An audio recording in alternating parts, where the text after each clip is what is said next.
De grands ongulés, affaiblis par le froid et la faim. Des prédateurs comme le loup qui profitent de leur faiblesse. Voilà tout ce dont l'aigle royal a besoin pour passer l'hiver. Les régions qui abritent encore ces animaux sont idéales pour le rapace.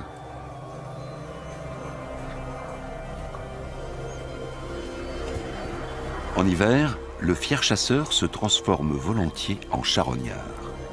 Il se contente alors de ce que les autres prédateurs lui laissent.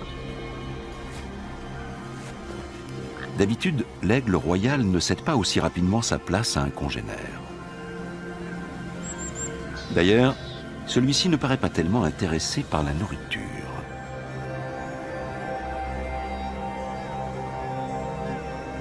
Il semblerait en effet que les gros volatiles aient tout autre chose en tête en ce moment. Ah, l'amour! Bien des semaines avant que la neige ne se mette à fondre, la glace se brise entre les partenaires.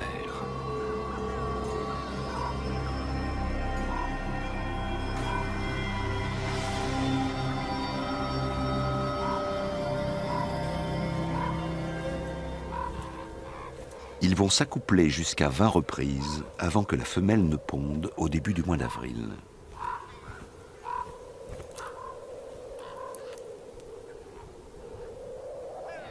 Tout cela est bien beau, mais il faut penser à se nourrir. Ce cadavre de femelle élan tombe à pic. Une grosse charogne comme celle-ci n'aura pas échappé à l'œil de l'aigle, capable de repérer une souris à 400 mètres.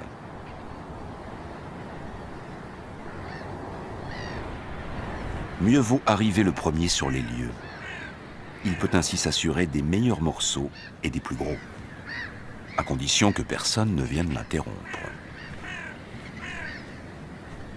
Car avant d'accéder à la chair si prisée, il faut percer l'épais pelage hivernal de l'élan. L'aigle y perd un temps précieux.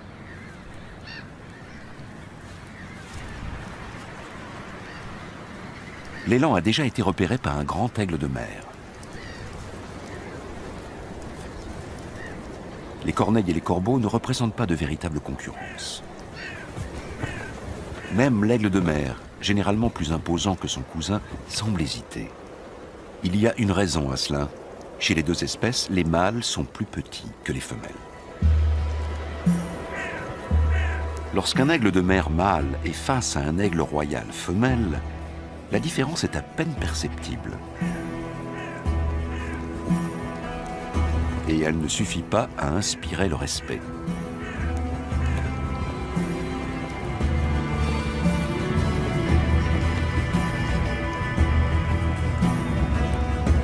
En revanche, si 5 kilos de muscles portés par des ailes de près de 2,50 m d'envergure fondent sur vous, le rapport de force change.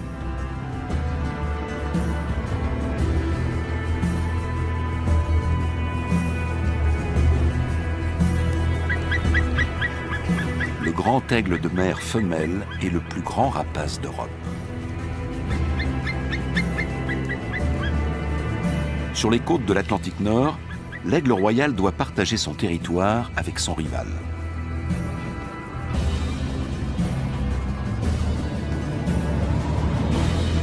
Sur les hauts sommets des Alpes et des Carpates, il règne seul.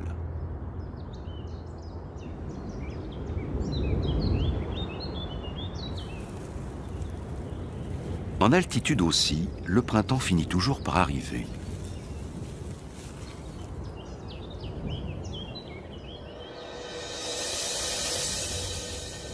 Lorsque la neige libère enfin les pâturages, c'est un soulagement pour les grands herbivores affamés comme les cerfs.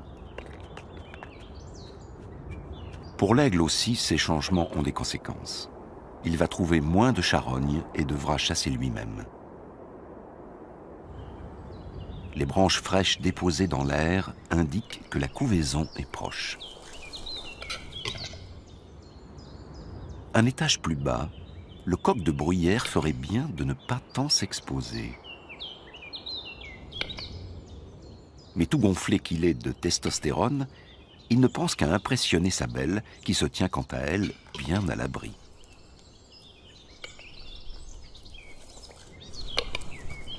En fin de compte, même chez le coq, la prudence finit par l'emporter.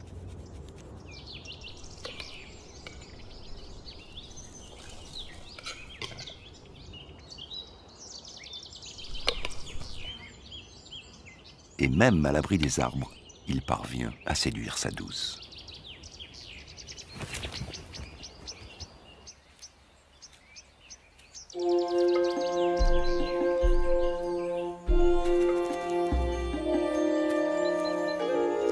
Le campagnol des bois doit aussi se méfier des aigles. La couche de neige sous laquelle il se cache en hiver aura bientôt disparu.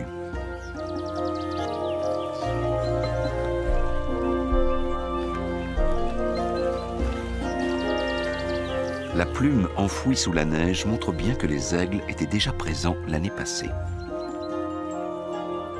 Fort heureusement, les forêts de montagne où l'on trouve de telles plumes sont de plus en plus nombreuses. Dans les Alpes, par exemple, on recense à nouveau 1300 couples d'aigles royaux.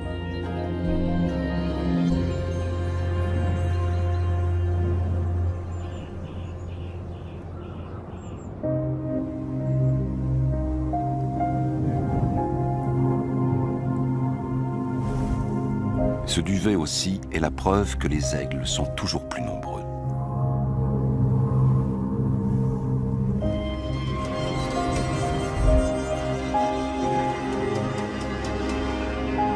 Le coq de bruyère a été victime de son ardeur et a perdu toute prudence.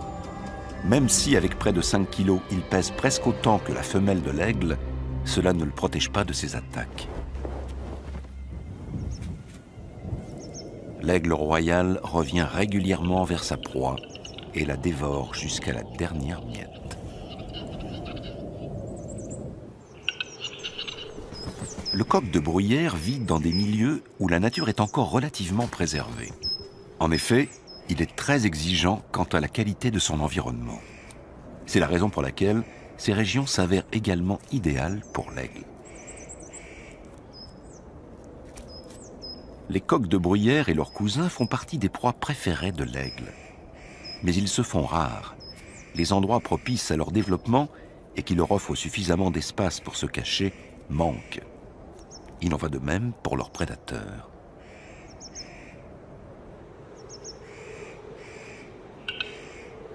L'un comme l'autre sont venus s'installer dans la montagne bien malgré eux.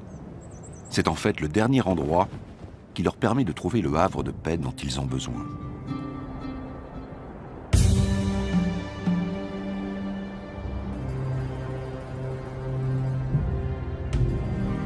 Autrefois, l'aigle royal régnait sur des paysages tous plus différents les uns que les autres. Les montagnes et les plaines, les forêts et les steppes. Depuis quelques centaines d'années, son royaume se limite au sommet. Mais il n'a pas perdu son titre de roi des airs.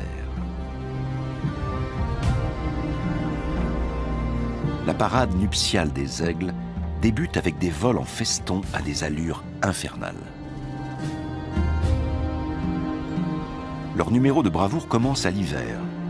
Il s'agit de séduire leur partenaire avant la période d'accouplement qui approche.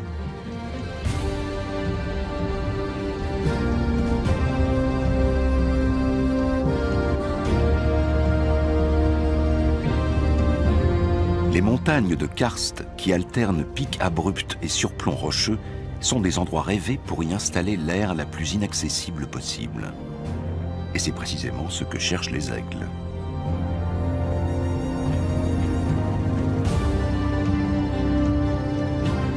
L'altitude idéale doit permettre à une aire d'être à l'abri des importuns, tout en restant accessible quand il s'agit d'y rapporter de lourdes proies.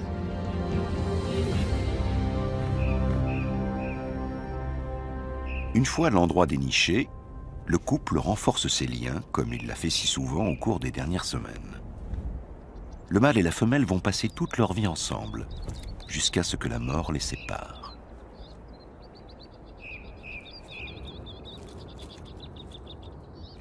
Un chamois adulte est une proie un peu trop grosse, mais dans les forêts et prairies d'altitude, le choix reste immense.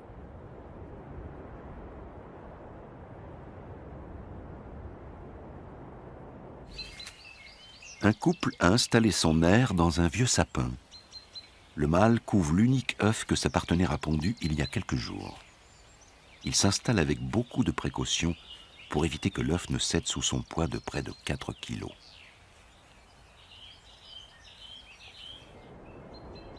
Les aigles ne sont pas les seuls à se retirer au fond des bois pour couver.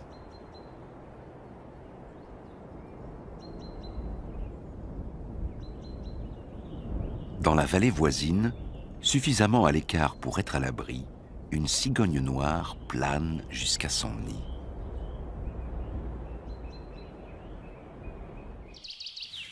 Il était temps qu'elle revienne à sa couvée.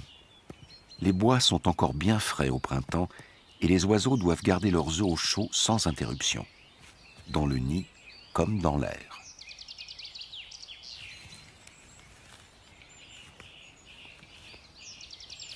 Ils retournent inlassablement leurs œufs. Peu importe leur différence, tous les oiseaux se livrent aux mêmes tâches au moment de couver. Ils s'assurent du bon capitonnage et de la bonne isolation du nid afin d'éviter une trop grande perte de chaleur au moment où les adultes viennent s'y relayer.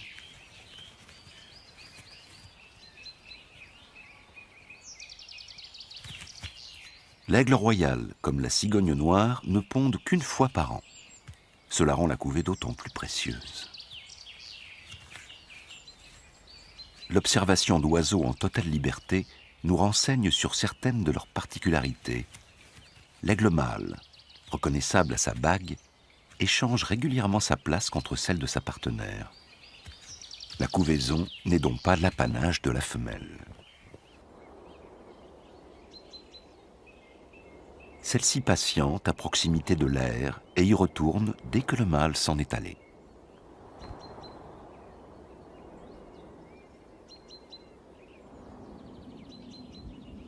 Ces changements convenus entre les parents garantissent à l'œuf une exposition minimale au froid qui règne au mois d'avril.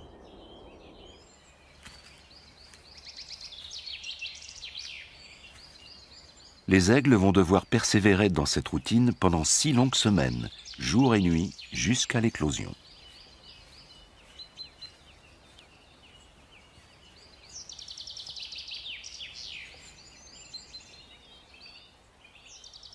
La cigogne noire couve 1 semaine de moins. À l'étage du dessous, la chouette chevêchette est un peu en retard. Elle vient tout juste de terminer la chambre des petits. L'aigle royal a besoin d'espace. Le territoire d'un couple atteint souvent les 100 km². Ainsi, 2 aires peuvent facilement être éloignées de plusieurs kilomètres. Dans l'aire aménagée sur une corniche dans la falaise de Karst, les poussins ont éclos.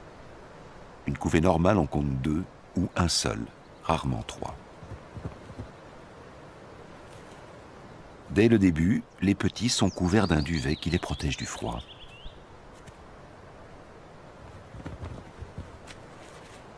Cette fois, la femelle ne rapporte que des branches. Même après l'éclosion, elle n'aura de cesse de consolider son nid. Ainsi, au fil des semaines, l'aire va être de plus en plus large et haute. Pendant ce temps, le mâle tente de repérer des proies. Lorsque les poussins sont encore très petits, la femelle passe le plus clair de son temps dans l'air et le mâle s'occupe de la chasse. L'attente n'est jamais très longue. Il a vite fait de débusquer une proie dans ces montagnes.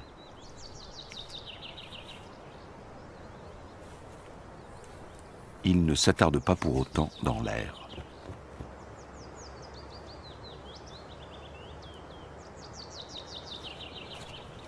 C'est le rôle de la femelle de nourrir ses petits avec la proie qui vient d'être livrée.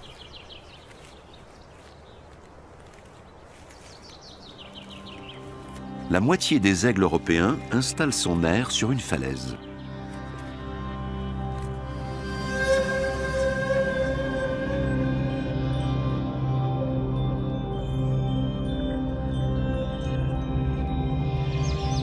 Les autres nidifient dans un arbre. Le petit n'a pas plus de 2 semaines mais sa mère peut l'abandonner quelques instants lorsqu'il ne fait pas trop froid.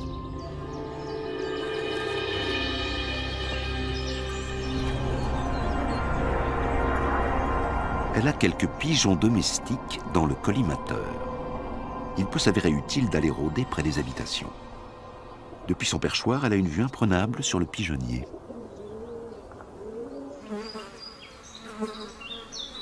L'aiglon est harcelé par les mouches qui perturbent aussi le sommeil de la chouette.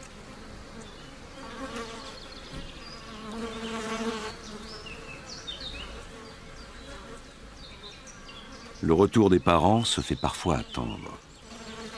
L'aigle royal chasse avant tout en terrain découvert et il lui faut un certain temps pour revenir dans la forêt.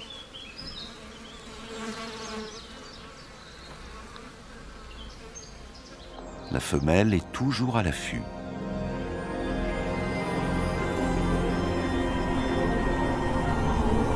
En règle générale, les pigeons sont trop rapides et trop agiles pour l'aigle. C'est pourquoi elle guette la présence éventuelle d'un animal affaibli ou inexpérimenté. Le mâle a plus de succès. Son pigeon est déjà presque entièrement plumé. Sa tâche est accomplie. Ici encore, c'est la mère qui, à son retour, s'occupera de nourrir le petit.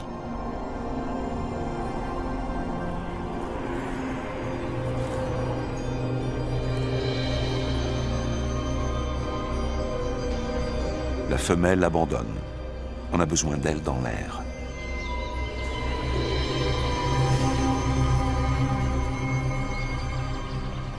La présence du gros rapace inquiète la minuscule chouette chevêchette. L'oisillon mourrait de faim à côté de la proie sans l'aide de sa mère. Celle-ci découpe des portions adaptées à la taille du bec, même s'il lui arrive parfois de perdre le sens de la mesure.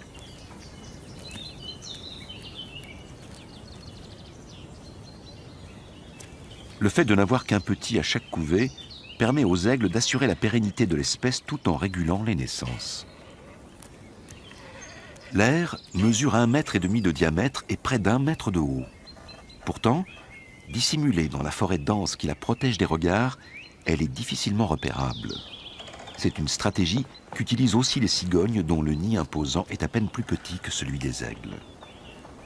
Ce ne sont pas moins de 3 cigogneaux insatiables qui y attendent leur repas. Au menu des aigles, de la viande fraîche et crue.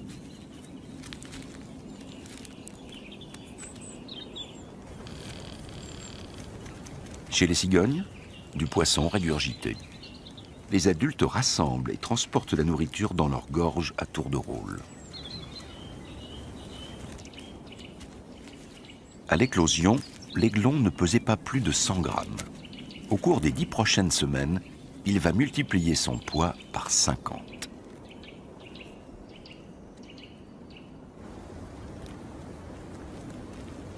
Heureux ceux qui peuvent s'amuser entre frères et sœurs.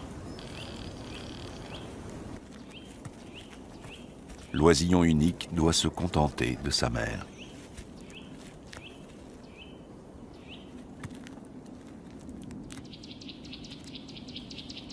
Les petits se becquent, comme lorsqu'ils mendient auprès de leurs parents. Mais cette fois, ce sera en vain.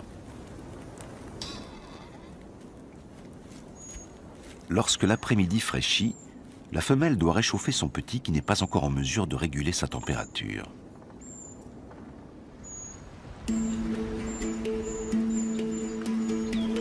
Bien camouflé, un grimpero des bois est en quête d'insectes.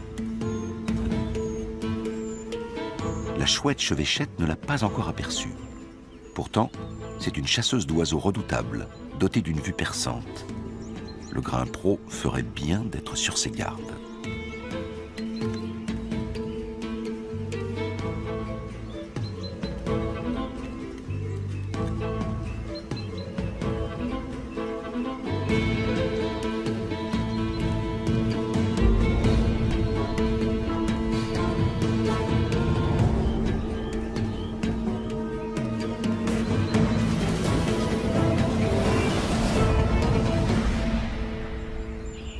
Contrairement aux autres chouettes, la chevêchette chasse de jour, puisque ses proies, les passereaux, sont diurnes.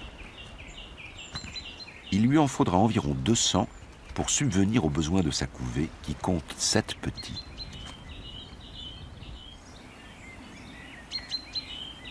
On évacue les déchets comme à l'époque médiévale.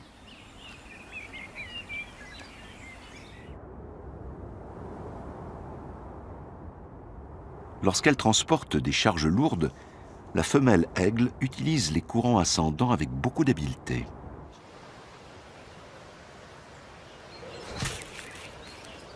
Encore du matériel de construction. Elle n'en finit plus de bricoler.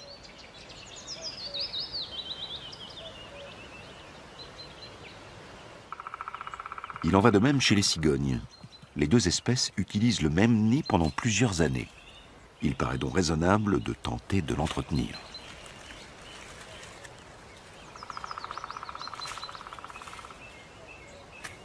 Certains biologistes prétendent que les branches bien feuillues auraient des vertus antiseptiques. Cette théorie n'a toutefois pas encore été vérifiée.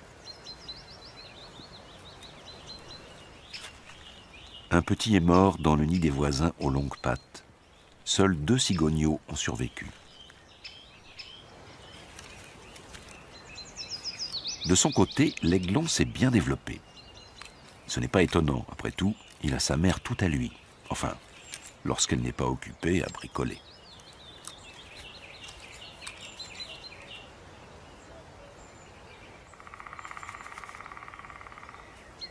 Chez les cigognes, les premières pennes et plumes tectrices apparaissent.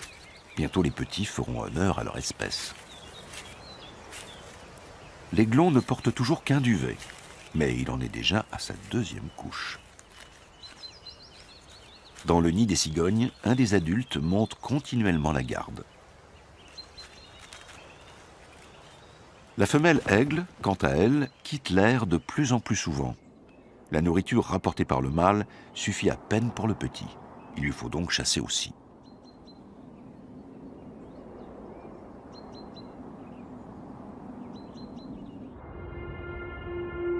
Dans les forêts d'altitude, les aigles et les cigognes ne sont pas les seuls à se soucier de la continuité de leur espèce. Au royaume des plantes aussi, le temps est venu de transmettre son capital génétique. Début juin, le sabot de Vénus jaune se met à fleurir. C'est incontestablement la plus belle orchidée d'Europe.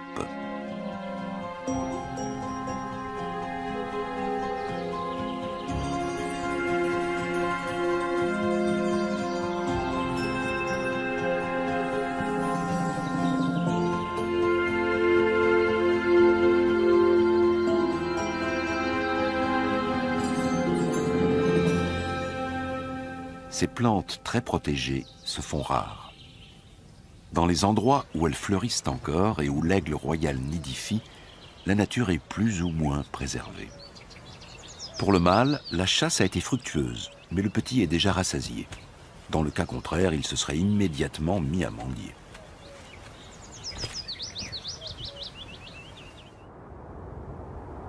Comme les aigles, les cigognes savent se servir des courants ascendants. Avec des ailes de plus d'1,50 m d'envergure, elles peuvent parcourir jusqu'à 10 km en quête de nourriture. Les grenouilles et les poissons dont elles nourrissent leurs petits ne sont pas si faciles à trouver dans une forêt.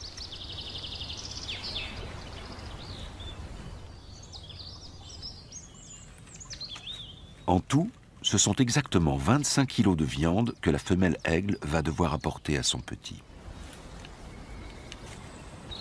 Les parents cigognes connaissent les mêmes problèmes. Il leur faut en moyenne procurer 500 grammes de nourriture par jour à chaque petit. Et cela pendant 60 jours, ce qui revient à 30 kilos par rejeton. Les proies riches en protéines qui échouent dans le nid semaine après semaine sont particulièrement nutritives. Avec tout ce qu'ils avalent, les petits doivent aussi parfois songer à s'alléger.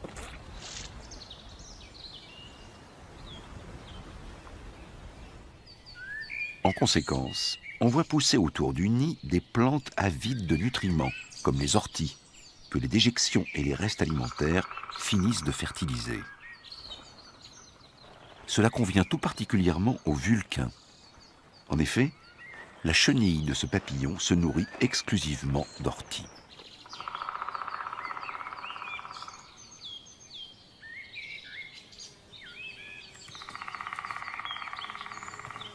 C'est ainsi que les gros oiseaux des bois nourrissent non seulement leur progéniture, mais aussi, indirectement, des petits papillons.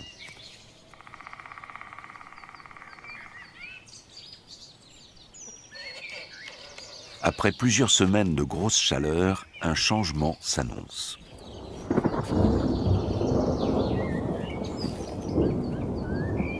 Il est grand temps pour le Vulcain de se mettre à l'abri. Quant à la cigogne, l'orage lui promet un bon repas.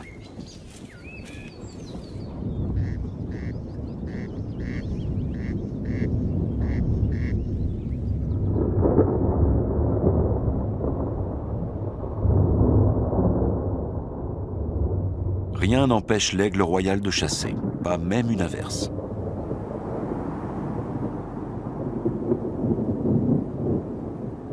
La femelle a repéré quelque chose. Grâce à une vue plus perçante de biais que de face, l'aigle peut garder son objectif à l'œil durant ses manœuvres. L'aigle ne s'approche jamais de sa proie de façon frontale. Si le chasseur fondait à la verticale, le campagnol le repérerait immédiatement.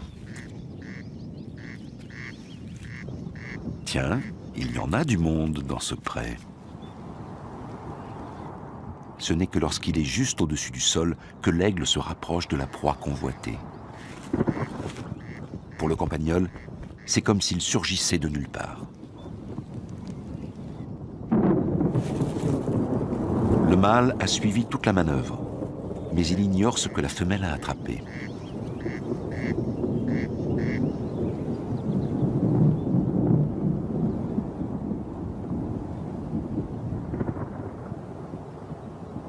Autant aller vérifier. Il restera peut-être quelque chose pour lui.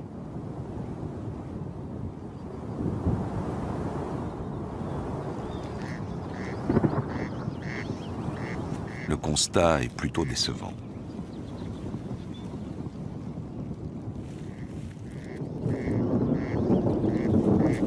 Le râle des genêts a été épargné pour cette fois.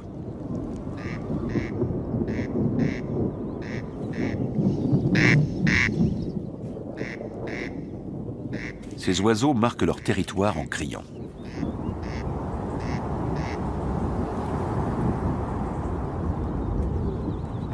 Râle des genêts, campagnols, les petits animaux font également partie des proies potentielles de l'aigle royal.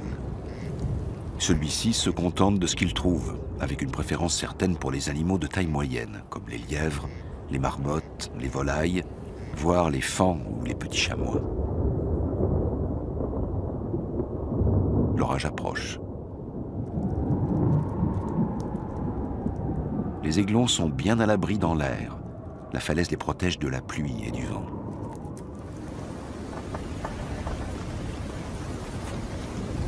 En revanche, le petit dans l'arbre est livré aux éléments. Les secours arrivent. Il s'en est fallu de peu. Le duvet a tôt fait d'être trempé. Il n'a pas encore les vertus imperméables des plumes des adultes.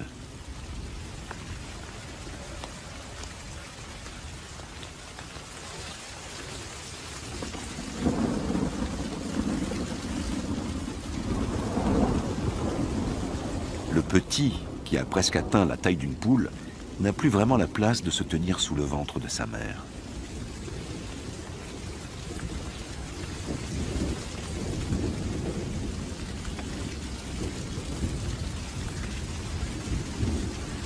Celle-ci tente de le protéger tant bien que mal.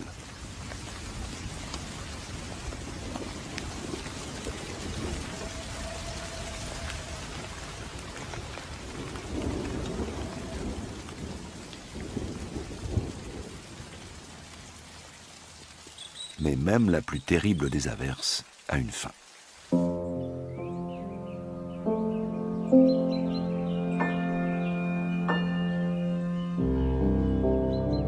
Comment va l'aiglon ? Il a surmonté l'épreuve avec succès. Ce n'est pas toujours le cas. Certaines années très pluvieuses voient de nombreux aiglons périr dans leur nid. Mais le vent et la pluie ne sont pas seuls responsables de la diminution du nombre d'aigles depuis 4 siècles en Europe.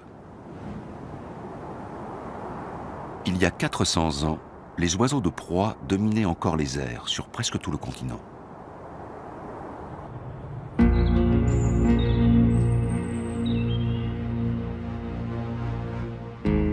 Leur déclin s'est amorcé dès le XVIIe siècle. Ils ont d'abord disparu de la forêt de Thuringe et des monts Métallifères, et le siècle suivant, du Harz et du Jura souabe. Peu de temps après, il ne restait plus d'aigle royal en forêt noire ni dans les fels. À la fin du XIXe siècle, le rapace avait aussi disparu des immenses forêts du Mecklembourg, de la Prusse orientale et du Brandebourg. Pour finir, les derniers aigles s'étaient retirés dans les montagnes les plus reculées d'Europe. Mais pourquoi ?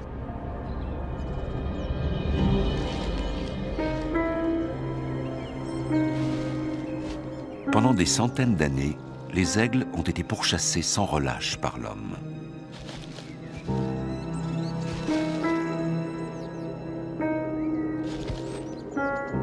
Le rapace était considéré comme le concurrent des chasseurs et l'ennemi des paysans et de ces animaux. Il fallait qu'ils disparaissent, comme le loup, l'ours et le lynx.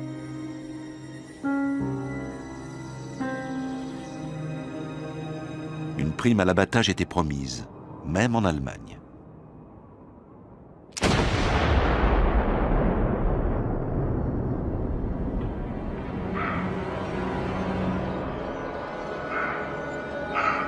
Les choses ont bien changé.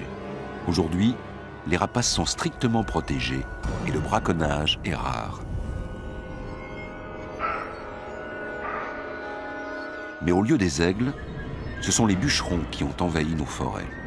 D'abord avec des haches et des scies, et ensuite avec des machines toujours plus grosses et plus performantes.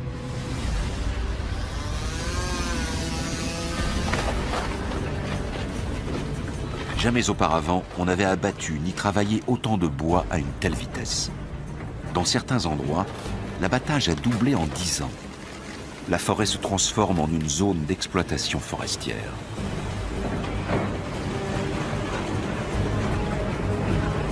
Les arbres se sont inclinés face aux machines. La forêt ancestrale, riche en essences variées, cède la place à la monoculture qui appauvrit les sols.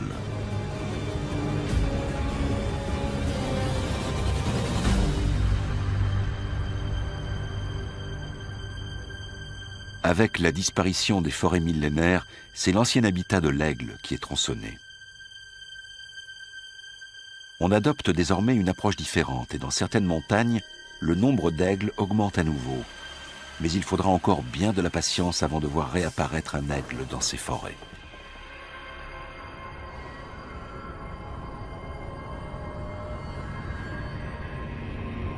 Privé de la plus grande partie de son immense empire d'autrefois, l'aigle s'impose aujourd'hui comme le roi des sommets.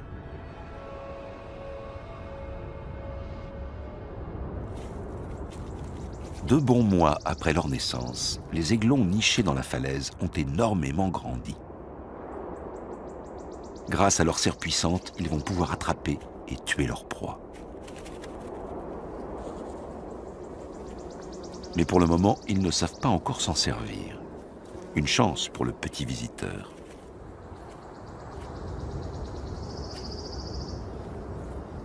Mais ils s'intéressent déjà à tout ce qui bouge.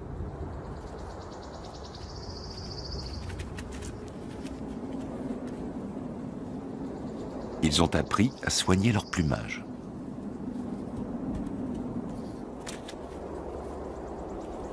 Le campagnol est irrésistiblement attiré par l'air.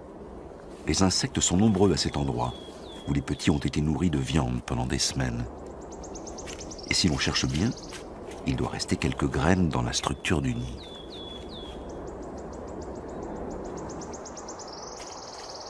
C'est un véritable pays de cocagne pour cet omnivore. Et pour l'aiglon qui ne s'est pas endormi en attendant le prochain repas, au moins, il y a un peu d'animation.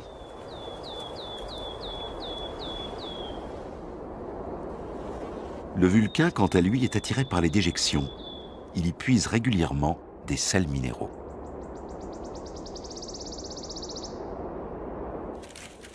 L'endroit est si accueillant que le campagnol élève ses petits juste sous l'air.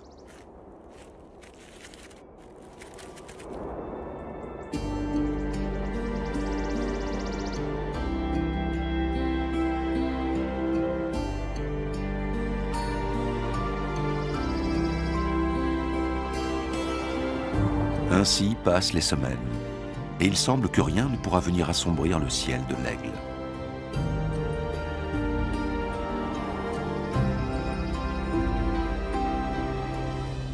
Mais dans les montagnes, les choses évoluent rapidement.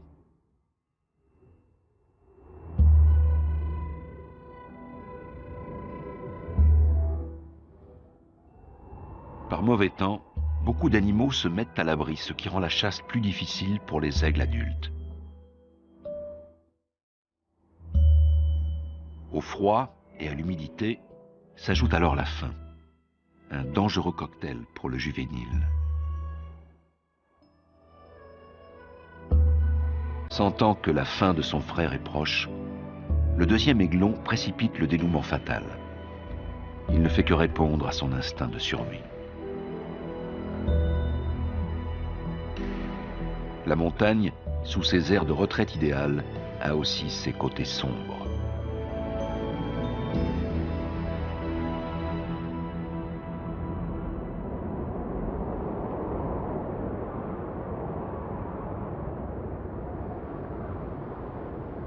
Aucune amélioration des conditions climatiques n'est à prévoir.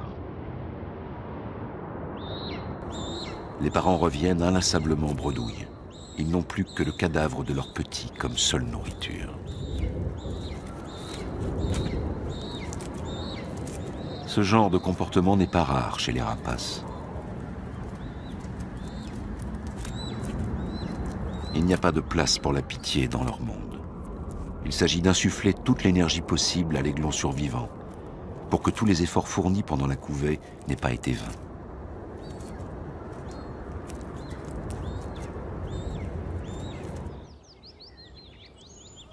Il faudra attendre des jours avant que le temps ne s'éclaircisse. Ce qui a été vécu comme une véritable catastrophe par les uns est un don du ciel pour les autres. Le crapaud sonneur a un besoin impératif de ces pluies abondantes. Comme les mares où il se reproduit peuvent disparaître aussi vite au moindre rayon de soleil, il ne tarde pas à s'accoupler. Ces deux-là ne donnent pas l'impression de vraiment s'apprécier.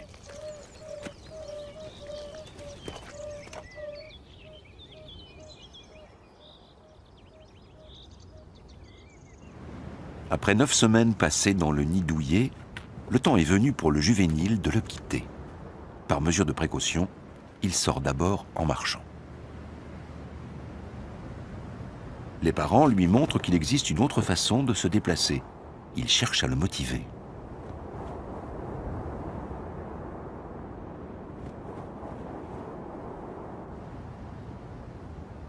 Il aimerait pouvoir en faire autant.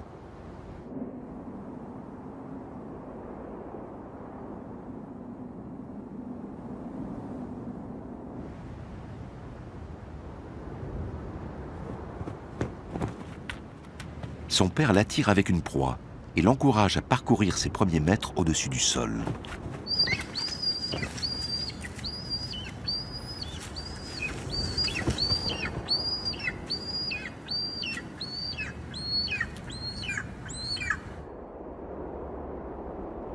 S'envoler vers la liberté et aller de l'avant.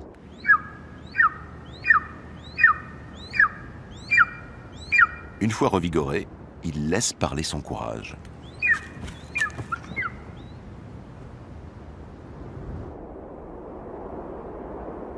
Pendant 5 mois environ, le juvénile va sillonner le même territoire que ses parents. Pour de nombreux jeunes animaux, commence à présent le temps de l'exploration. Au fond d'un terrier, une portée de jeunes renards somnolent.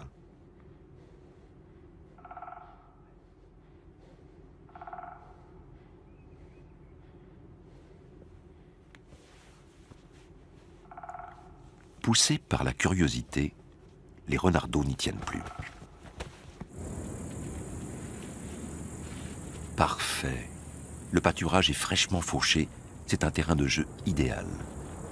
Mais il est également dangereusement à découvert. La scène n'a pas échappé au couple d'aigles. Une telle aubaine, avec de jeunes renards inexpérimentés, ne se présente pas si souvent.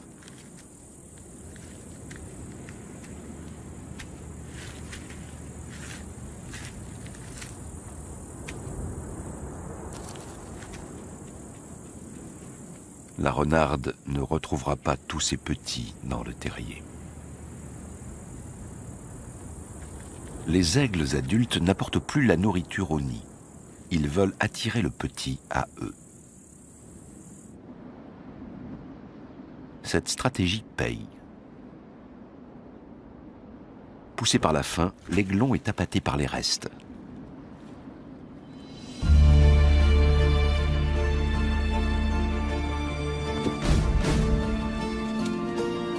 Lorsque les gros oiseaux ont disparu, c'est au tour des petits, comme ce jet, de venir se servir. Rien ne se perd.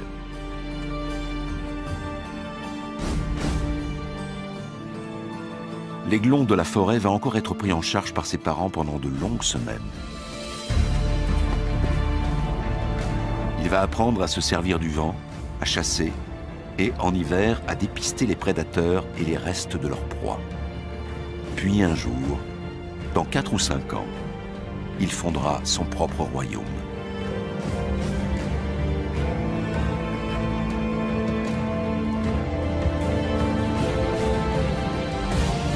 Les cigogneaux aussi s'élèvent dans les airs. Ils vont bientôt migrer vers le sud et reviendront l'année prochaine auprès de ceux qui sont devenus, bien malgré eux, les rois des sommets.